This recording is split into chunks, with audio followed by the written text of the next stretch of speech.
يعطينا علماء الشريعة ما هي الصلاة الصحيحة. أحدد عيوب صلاتي ما فيها. أحيانا بعض الناس في عيوب صلاة طريقة الوقفة.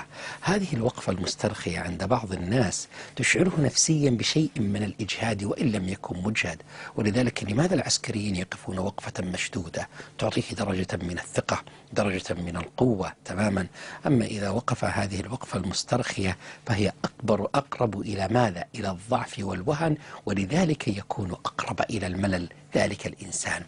قد تجد مشكلتك في جزئية صغيرة أو ربما في عدة جزئيات تجتمع مع بعضها البعض فتشكل ذلك الضعف الذي تحياه أنت أيها الإنسان.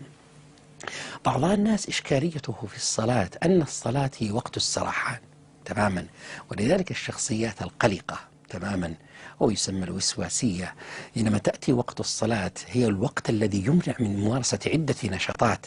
في وقت الصلاة ليس له إلا أن يمارس نشاطا واحدا وهو الصلاة، ولذلك لا يستطيع أن يبقى كذلك فيمارس نشاطا آخر وهو التفكير في أمور أخرى. ولذلك كان لزاما أن نسعى إلى سيكولوجية الخشوع. نعم، لا أقول فقط عبادة الخشوع بل أقرأها بزاوية نفسية، سيكولوجية الخشوع. إن الخشوع في الصلاة يدرب الإنسان خصوصا القلق على التوحد مع جزئية معينة، فتكون نفسه في قبضة يده لا يكون نفسه قد سيطرت عليه. ولذلك كان لزاما على الإنسان السوي أن يكون خاشعا في صلاته، فضلا عن أثرها التعبدي وواجبها الشرعي. للإنسان ليبلغ السواء يجب أن يكون قادرا على الخشوع في الصلاة. من لم يقدر على الخشوع في الصلاة فهذا عنده إشكالية نفسية. من لم يقدر يجب أن يدرب نفسه حتى يؤدي إلى تخفيض نسبة القلق والتوتر. هذه واحدة. الأمر الآخر التدريب على الخشوع في الصلاة يجعل الإنسان عنده مهارة التعامل مع الضغوط. لماذا؟ لأن إذا استطعت تحكم بفكري بزاوية معينة يكون قدرتي على التعامل مع الضغوط الأخرى في الحياة أني أتحكم بها. مثل والله جاني موقف غير جيد وأتعبني وأقلقني، فكون قادر على التحكم بذلك إذا كان دربت نفسي عادة 5 مرات في اليوم أن أخشع في صلاتي. إذا أنا عندي قدرة 5 مرات في اليوم أن أنفصل عن الوجود كله.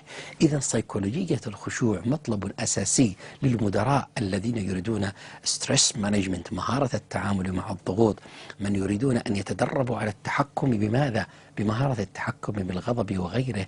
كان لزاما أن تتعلم الخشوع في الصلاة للدين طبعا، ولكن لمهاراتك الحياتية لرفع درجة السواء عندك. ولذلك حينما تكرر الصلاة 5 مرات في اليوم في قراءة نفسية لها هي توزيع للتمرين في أوقات مختلفة.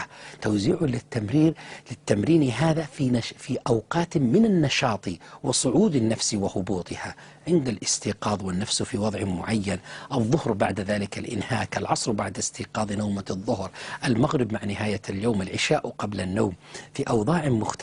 هو تدريب على الاسترخاء في أوضاعك المختلفة، فتجعلك قادرا على الاسترخاء في أوضاعك الدنيوية المختلفة، لأنك دربت على 5 أوقات مختلفة. ما أعظم هذا الدين، ما أجمله لو قرأناه من زواياه المختلفة.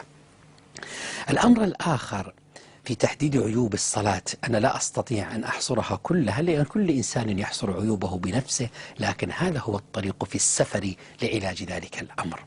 أنتقل إلى زاوية أخرى أستغل بها الدقيقة والدقيقتين التي تبقت من وقت البرنامج. أنا أحدد سبب عدم راحتي في الصلاة. أنا ليش أنا ما مرتاح في الصلاة؟ والله يا أخي أنا ما أرتاح. طيب ليش؟ ما أدري كذا. هل بذلت شيئا من الجهد أيها الإنسان للبحث عن أسباب عدم راحتك في الصلاة؟ لا، ما بذلت. لما لا تبذل؟ أنت لا تستحق منك الصلاة. النبي صلى الله عليه وسلم يقول أرحنا بها يا بلال، هي محطة للراحة وأنت لا ترتاح بها. إذا عندك إشكالية معينة أنك ما عرفت أن تستخدمها كوسيلة للراحة. بعض الناس ربما يأتي غير متهيئ للصلاة، يأتي ربما وهو مجهد قبل ما ينام، والله يا أخي صلي ال5 فروض كلها. الله يعين. لا تأتي للصلاة وأنت مجهد، ولذلك منعنا أن نصلي ونحن جوعانين حتى نكون بأعلى درجات الراحة عندنا، حتى لا نربط الصلاة بالجهد والملل والتعب. ولذلك يجب أن تحذر من أداء الصلاة في الأوقات المنهكة، وحاول قبلها أن توجد نشاطا جيدا، تأتي الصلاة جزءا من ذلك النشاط الجيد. ولذلك في نظري تجديد الوضوء قبل كل صلاة هو إعطاء شيء